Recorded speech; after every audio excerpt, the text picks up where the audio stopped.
when is the last day for the payment of taxes? All right. So I'll take you back again. You remember I said graphic. Assuming he has a financial year end from January to December, would pay taxes on quarterly basis. Yes. Okay? As a company, you need to give time for you to prepare your accounts and then file the returns. The last day for filing your return is 4 months from the end of your financial year. So if you have a December year end, it means that by 30th April, you should be filing. However, Sule, life does not always give us what we want. So sometimes there may be the need for you to request for an extension of time. Okay. And under the law, you can write, Dear Commissioner General, due to reasons A, B, C, and D, I cannot meet your 30th April deadline. Please extend it for me. And the law says that the Commissioner General has powers to extend it, but his extension cannot ordinarily go beyond 2 months. But to be very precise, you can go beyond 60 days. Do you get it?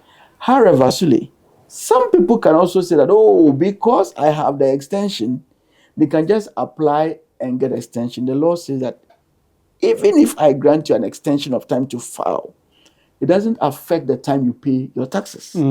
So remember graphic, I told you, would file an estimate, pay on quarterly basis, but because they were estimates, there could be a difference, correct? Because anytime you say there's an estimate, you are estimating, there could be a difference.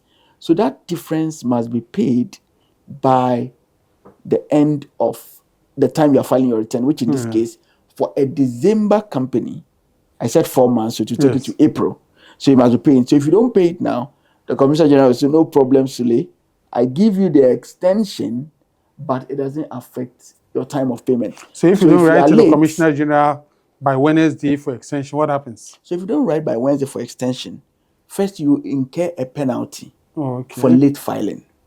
Because you are saying that Commissioner says, I need this information. I need to report to Finance Minister by telling him, oh, these are the people who have filed. This is the amount of money I'm expecting, etc., etc. So you've denied the state that information. So the state says, you pay me 500 cedis for not filing by 30th. And then each additional day, you pay me 10 Ghana cedis. Should I you with me? Yes. You pay me 10 Ghana cedis for each additional day that you do not file. But then that is for the filing, that is for the document. If in addition to the filing you do not pay, the state says no problem. You could have gone to the bank to take an interest, to take a loan at an interest to pay me. Or because you didn't pay me, the state, I had to go and take loan, maybe TBs, maybe from banks, from whatever. I have incurred interest. So because you failed to pay me by the deadline, you pay interest. And the interest that the state will charge you is the Bank of Ghana monetary policy rate, jacked up by 25%. So let me bring it up. Recently, the Bank of Ghana met. They prescribed it. Do you remember the rate? 27. Okay, so it's gone up 28. 28 okay. By 100 basis points. Yes, 28. Yeah. 28, a quarter of 28 gives me 7.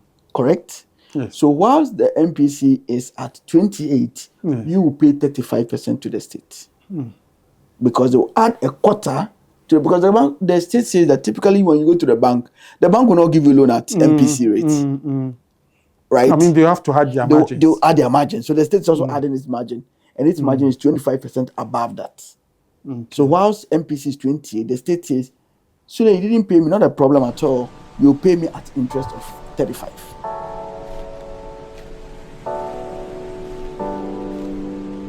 For more news, please visit our website graphic.com.gh or follow us on Facebook at Daily Graphic and on YouTube and Twitter at GraphicGH.